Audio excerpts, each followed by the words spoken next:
Hi, folks. This is Daniela Camboni, and welcome back to StansberryInvestor.com. Before we start today's segment, though, I want to just share with you a report that Stansberry Research has put out that I highly recommend you check out. With most investors going about life investing and retirement planning as if nothing unusual has happened to our financial system, not realizing the repercussions of the 11 trillion that's been pumped into the US financial system in the past 18 months alone, it's particularly a good read at this moment in time. At least 4 billionaires have stated publicly that Americans aren't paying enough attention to this development. And now a former Goldman Sachs banker says sooner than most people think, millions of Americans will potentially be pushed down out of the middle class, out of private retirement, and out of a decent life based on independence and privacy into a collectivist nightmare he calls financial lockdown. So find out how to protect yourself, your money, and your family with a free copy of his new report. In it, he'll show you the 4 steps he recommends you take immediately. You simply have to go to www.wakeupcall2021.com to get a free copy of this report. Again, it's www.wakeupcall2021.com. Get your free report today. It's a great read. All right, that said, welcome back to StansberryInvestor.com. My guest today is Anthony Iorio. He's an extremely well-known figure in the cryptocurrency universe. He got into Bitcoin back in the early days, went on to become one of the co-founders of Ethereum, and also founded and spearheaded the popular crypto infrastructure provider Decentral. Anthony, good to have you on the show. Happy to speak with you today. Thanks for having me on. It's good to be here. So I know you've taken a step back from the cryptocurrency world, and I love one quote where you say, "Look, I'm a crypto guy, but I don't want to be known as a crypto person. I want to be known as a problem solver." So I will respect this, and we'll talk about all the other great projects you've been working on. But I cannot tell you the amount of emails I get on a single day saying you need more Ethereum content. You are one of the co-founders of the second most popular cryptocurrency in the world. So how can I not start by asking you something about Ethereum? So please allow me, if I may, being the curious or inquisitive mind that I have, I'd love for you to bring me back to those early days when you were thinking about the concept of Ethereum. Take me back to the room where it happened, Anthony. Sounds good. And how long do I have for that? As long as you want, Anthony. Okay. As long as you'll give me. So I met Vitalik Buterin, who was the gentleman that created the idea of Ethereum. I met him back in 2012. It was the first Bitcoin meetup event, which I established and set up back in 2012 when I was looking for a community in Toronto that was eager to talk about Bitcoin and was enthused about Bitcoin. And it didn't exist. So for me, it was a ripe opportunity to actually start creating a community. And by hosting events and becoming kind of a center of gravity for something, that's really where ideas start flourishing and start growing. So the first event that I did in downtown Toronto had about 8 people there, and Vitalik was one of those people. Wow. And over the next year and a half or so, I started building wallets, Bitcoin wallets, realizing that was kind of the interface for this technology, just like the browser is for the internet. You need that interface in order to navigate the age of information. In the age of value, which is where I say we are, with the ability to now be in control of value and be able to send and receive it globally, instantly between individuals, you need that interface. That interface is wallets. So I started building wallets back in 2012 to make it easy for the average person to start managing and moving their Bitcoin. And through that time, Vitalik had left university. He was going to Waterloo University, and he left Waterloo University at the time and started traveling around the world as he was in his late teens at the time, and looking to see where projects were really spinning their wheels and having trouble trying to build more exotic features and functions on top of Bitcoin. And by doing that, he in going to see where other projects were struggling, he got that concept and the idea, and he showed me the white paper in 2013. I think it was in November 2013. And I then proceeded to validate the idea with a few other people that I trusted. And knowing Vitalik for a year and a half and meeting him in different parts of the world when we were both traveling, doing conferences and speaking engagements around Bitcoin, I got a good feeling from him and his smarts and being a great writer and really intelligent person. So it was really a no-brainer for me to get behind the project and put the initial capital in that was needed to get it off the ground, and then form the team with him and 3 others at the time. And 5 of us kind of became the initial first 5 founders of the project in late 2013. And we brought in 3 other founders to join it, to eventually 8 founders as a whole. and went on to raise the $18 million, the largest crowdfunded project of its time back then. And that $18 million has now turned into over 500 billion. I'm not sure what the most recent market cap is on Ethereum, but we were able to get 9,000 people around the world to give us capital to fund the development of it and launch it in 2015.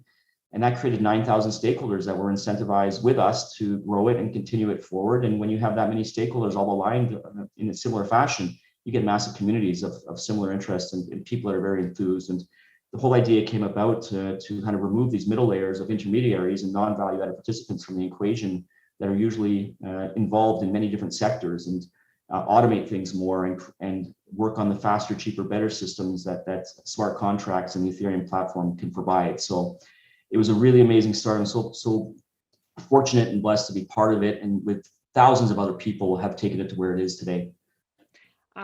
Wow. Like I kept thinking, talk about a conversation starter. Hi, I'm Anthony Iorio, co-founder of Ethereum.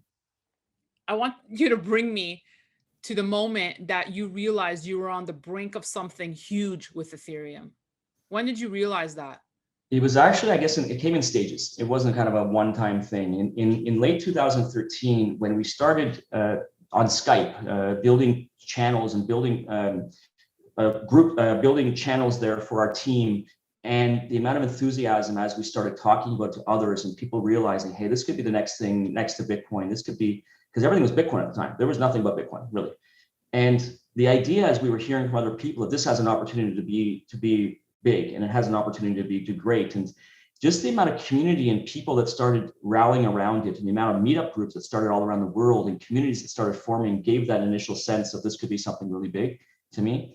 But I think it was as we prepared to raise capital to fund the development work, we started to hear these crazy numbers of what might come in this crowd sale that we were going to do, and we actually tried to slow it down a bit because it started getting out of control what kind of capital we heard might be coming in. And at the end of the day, in the summer of 2014, we raised 40,000 Bitcoin to fund the development and to give people Ether when the product launched. And I think that's kind of when we started seeing the numbers. It was a multi-day crowd sale that went on for weeks, and as you start seeing the accumulation of capital coming in and starting to see that there's thousands of people that were willing to take a risk with us on something that didn't exist yet, but that idea had sparked something with them that they were willing to bet on us. And what we were doing was when things started getting really big. And then when it launched and the price started moving and more people, it just became this kind of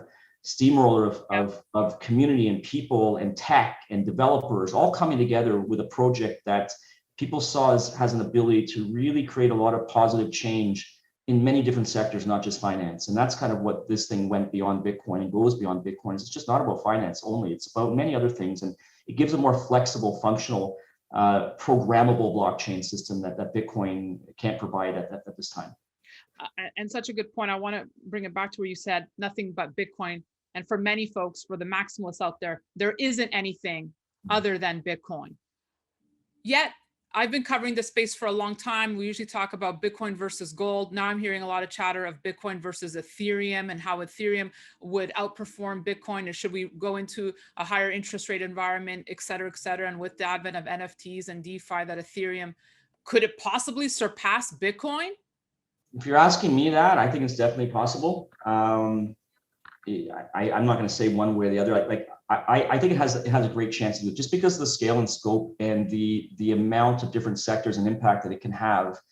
I love Bitcoin. I got into Bitcoin in 2012.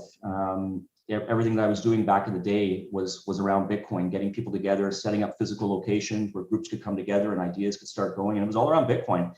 And then with Ethereum, it's like, well, there's more than Bitcoin out here. And then with Ethereum, it's like, there's more than just Ethereum. And I'm a very staunch supporter of the ecosystem as a whole. Right. And I'm not this versus that, or I'm all for this and not for that. It's whatever provides value to people and solves people's problems. And competition's amazing, and competition makes projects get better. And the better products that are out there, the better they're serving people's problems and serving people. And I'm all for that. And I'm all for innovation. So whether or not it's Ethereum, whether or not it's Bitcoin or something else that comes down the road, it's generally going to happen because it's providing an amazing service or value for people and solving problems. So whatever that's going to be, I welcome that. Well, you've been supportive of Cardano, Polkadot. Is there anything coming up that you like, that you're looking at thinking, okay, this could be the next big thing? I've gotten bored, I'm boring over the last while in terms of not really looking for the next big thing in the blockchain space. I'm very happy with staying within the ones that have shown me, or I know the people behind it, or I know the teams. It's a big ecosystem, and it's really not my mission these days to be looking for blockchain investments or blockchain projects to support. I support a number of them that I know are tried and tested and have been around a while, and that's where I'm banking on with those. But I'm really not, my mission now is not really to be exploring the blockchain ecosystem, even NFTs and things like that. These are things that we've known about and thought about for 5-6 years. And now it's getting big, and I just don't find them really sexy. More for me, I like to see what's coming after this, and like to be a few years with things. And for me, it's the blockchain space is great, and it's been handed off to tens of thousands of passionate people that want to move it forward and building tech in that. But me, I want to more look towards how do I create situations to help larger problems, and blockchain could be an aspect of it. But there's greater things out there that might not necessarily need blockchain solutions, and it's more about how do you create leaders and problem solvers and frameworks to solve problems. And that's really where my attention is, and being of service to the world, and in those fashions where if I need blockchain, I'll call on it. But generally, it's more about let's look at what problem people are having, and I'd love to dig into that and see if I can help to move the dial on that. I mean, you're involved in so much philanthropic work, but what are the top problems that you'd want to solve? The biggest thing that I see is, well, there's two things. I think there's a real issue with the cycle of technology investment with projects that eventually, as they're trying to return money to shareholders, there's usually an expense of something else that happens. So the business models in tech, whether it be predicated on collecting user information or be predicated on advertising models, which maybe leads to misinformation and leads to systems that have to be in question. I think there's better ways of doing those things. And I think there's better ways of exploring more winning solutions of business models that don't have the downsides or the deficiencies that a lot of business models have now. And examples I can see of large companies now that are being questioned in front of government committees of, hey, why is it that your business model is leading to this result? Well, that's all we know, and that's all we've ever known. So that's just, we do advertising, and we, in order for us to make money for our investors, we've got to sell as much advertising as possible, and we don't have the opportunity to go and be able to see what is accurate advertising or not accurate, and that's leading to this misinformation epidemic and issue. And they're just throwing their hands up in the air saying, well, that's what we know, and we got to keep bringing back these returns to our investors. We can't change because we're too big. And it's the same type of system that you would have in finance 10 years ago, and even now, where people are questioning things. They're questioning the way things work. And is there a better way to do that? And I believe there is. And there's better business models that can be achieved that don't exclude people and that bring everybody along and create winning situations for more people. So it's kind of my mission is to think differently and think, how can we provide ways of creating value that don't have the deficiencies of excluding a number of the stakeholders in the mix to the point that they're not happy. And when they're not happy and feeling they're not being included, or they're being harmed somehow, or whether it's the planet being harmed, there's going to be an issue. And if you can't figure out how to do it better, it's going to come down the road. You're going to have to consider it. And if you consider it very early on, maybe you can avoid that situation and get people more aligned with your missions, and people really wanting to support you, and movements of people saying that what you're doing is really helping me and helping the planet, and not situations where people feel that they're either being they're being taken advantage of, or greed is coming in and making situations where people feel that they're being harmed, or the planet's being harmed just because of this it's all about the money. It's all about creating these maximized returns for investors. So, and it's interesting that you say, if you need to count on blockchain, you will, but you might necessarily not have to. I think that's interesting considering your background, because other people from this space, it's like blockchain or bust, like this is it. Take me back to that moment. You've obviously built your legacy in the crypto space. You decided to leave for personal reasons of security, safety. Take me back to that moment where you had to make that decision. Sure, and that's one of the those are some of the reasons. There's a plethora of other reasons as to why I made the decision, or I'm making the decision of what I want to do. But unfortunately, when you have a headline is very small, and a lot of times, to get someone to open up the message, they're going to do a headline that's going to be a little maybe clickbaity to get someone to open it, which is then going to expose them to the advertisers that's in that thing. That's the model that happens. So that was picked up, the security issue was kind of picked up as that's in the headline. And that really was just a small aspect of what it is. Really for me, the decision over the last few years was, actually my life has all been about seeking freedom. I never liked to be told what to do. I didn't like school. I like to be different. I don't like normal. And the idea that the tools that I've been building as a software company are to empower people to be able to be in control of their digital lives and to take their money and put it into their hands and away from third parties, and to also take things like their identity and put it into their hands. So it's all about empowering people and freeing people from the clutches of systems that potentially are full of friction and are cumbersome, and a lot of people have to be paid, and middlemen are there. And Bitcoin is all about empowerment, and Ethereum, it's about empowerment as well. So along the way, I realized, though, that this seeking of freedom ended up coming at a cost, and the cost is sometimes it's a double-edged sword. The more that you're seeking freedom, sometimes I've learned the less freedom you may actually have. Mm-hmm. And Bitcoin enables you to be your own bank.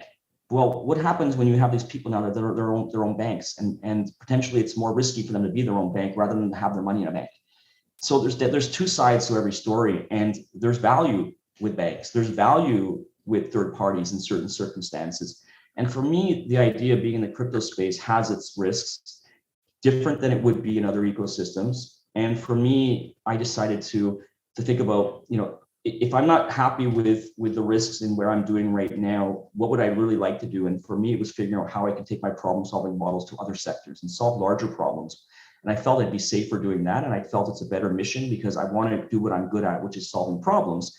And I think there's a lot of work that can be done in many different sectors and industries where there's deficiencies that are very similar industry to industry. And I have a feeling I can help it with the frameworks and models I've developed to solve problems. So that's why I'm doing that. I want to be in service to the world, and I want to do it because it makes me happy to be in service. And I do it with my frameworks to solve problems called Perfect Formula, which is a model and framework that I've developed, and I'll be putting up papers for shortly. I think it's fascinating that you say banks still have value, because most people I interview in this space are saying you need to get out of the system, you need to get out of the banks. Obviously, cryptocurrencies provide that alternative. So when you say banks still have value, can you expand on that? Because sure, I think that's really interesting. Well, let's look at how banks came about to begin with. They came about because you had these people that were walking around with valuable assets at the time, and they would get robbed. They would have problems. And banks were set up to be able to create a safe storage place for people's wealth that could be safe, and they could feel comfortable that it's in there and someone's protecting it, right? That's just that's how services emerge and value and entrepreneurs come about. Is here's a problem. The problem is that we're having cases where people are being robbed, or people don't feel comfortable holding their money in their homes. So a bank would be set up in order to create a safe place for people to have their money managed. And then from there, the banks realized they could start lending out that money and leveraging it and doing different things. But over time, these types of systems end up maybe overstepping what it is they started out with. And over time, because of the way these operate, and because of the way that the profits need to be brought in, it starts ending up in situations, and this is like a cycle, where people feel they're not being served. They feel that I don't have interest that I'm being paid now, which I used to get for holding my money in the bank. And what's the purpose of doing that? And the services that they come up with maybe are not forward thinking, and people feel, hey, I don't like this. And when people aren't happy with things, ideas start thinking, how could it be made better?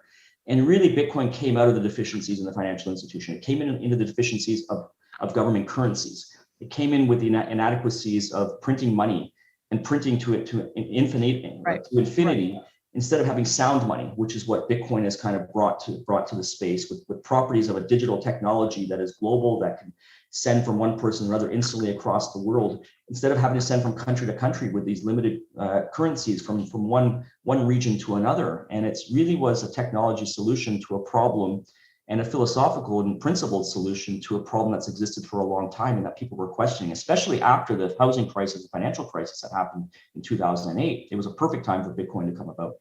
Let me ask you this, Anthony, because some would argue, well, gold is sound money. Why wasn't gold able to fill that role then? Is it the technological component that it doesn't have? Yeah, I think it's the digital side of things. And you have situations now where gold can be, it can be held in one location, and you can actually create a digital asset tied to the gold and do that. But it wasn't just about what gold is very hard to transport. Okay. Gold, it has its own issues as well. And I'm a gold fan too. I mean, everything can have value for somebody in certain circumstances. I got into gold and silver back in 2011. Didn't do well that year. I think it went down 25% that year. But when Bitcoin came along, I took my technology background, I took my economics background, I took my business background, and it was a perfect storm for me to understand it, understand the decentralized nature of it, understand the properties that it has, and the way that technology can help provide a better, efficient system. And I just got it right away. So it has features and has things that gold can't really do right now, but it doesn't mean that gold doesn't have a lot of other uses that Bitcoin doesn't have. I mean, you're not making jewelry out of Bitcoin right now. So everything it's not a black and white situation. Things are going to have value. Things are going to have more value depending on who the person is. So, and so do you still own gold and silver today? I have a little bit of gold and silver. Okay. Yeah. I feel like out of all my guests on the show, there's only a few that could really answer this question. Maybe you can add some clarity. Let's talk about government and regulation and the path that we're headed towards, which is a digital version of a dollar, not just here in the US, but in Europe, in China. Can government crack down on cryptocurrency? Can they stop it? So I don't think it can be stopped. I think the issues government has is always trying to ensure that they're staying on the forefront of innovation while trying to negate the issues and fears that they have with the new technologies causing trouble for them.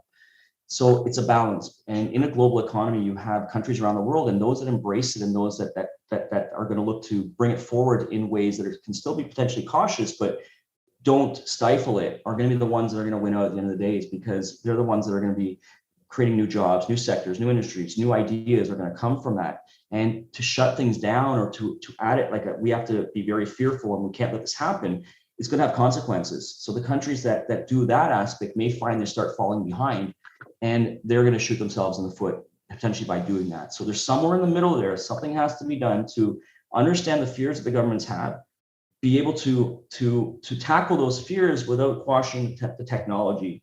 And sometimes it's a difficult thing to do, but it's about learning and understanding. A lot of times governments don't really understand things and understand what's coming. It can't be shut down.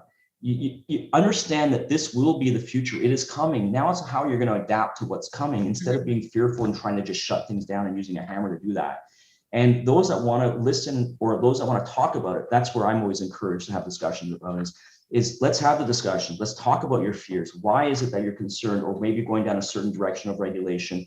And is there an alternative problem solving method we can do to try to figure out how to still make sure your fears don't come to realization, but also allowing the technologies and ecosystems to flourish so that you as a country are going to be able to provide new jobs, new sectors, new growth, all these different things that countries and governments want. So I think there's a balance to do that. And that's where I'm always excited to talk and have discussions about. It's not about get rid of it. It's not about completely let it just go wild out there. There has to be somewhere there that has to be massaged in a way that's going to work for everybody. And but people, some people in government, many people in government, heads of government, fear the cryptocurrencies. They're scared of the cryptocurrencies. It provides a serious threat to fiat. And I think that's anything that's being driven by fear, I don't think is going to have the outcome that somebody wants. I think education, understanding and learning and really delving into the root causes and problems of the fear, and then working with people that are willing to bring about alternative solutions or ideas to get discussions going. Because I really believe that anything that's fear-based is really not the right approach for things. And it's really not going to end up in a good situation for anybody when you're being driven by fear. Just to wrap, Anthony, from what I understand, you're still friendly with you're the co-founders of Ethereum. Would you ever contemplate entering the cryptocurrency field again? Well, I'm still right in it. I'm the CEO of Decentral, which is a software development company that builds wallets for the entire ecosystem. Right. My idea is to be shifting out of that position and eventually sell the company down the road. But for now, that it is still what I'm intimately involved with. But my mission and desire is to focus more on my frameworks and solving problem, creating leaders in this world and problem solvers. That's kind of where my attention is going towards. And I guess just my last question, as a co-founder, the OGs behind Ethereum, is there anything, I guess my question is, are you happy with its usage today and how it's viewed? Was it how you originally conceived it and conceptualized it? Yeah, I think it's beyond my wildest imagination of where it's gone and that it's become a household name for most people now. It's just been fantastic. I mean, we had the inklings of knowing where it was going to go, but to see where it is and to be part of something like that, I think it is where it should be right now. Okay. Could it be better? Could it have done it? Probably. It doesn't really matter. It's where it should be right now, and it has a great future, I think. And I'm so happy to be part of the project and joining so many people that created it what it is today. And I wish it nothing but the best.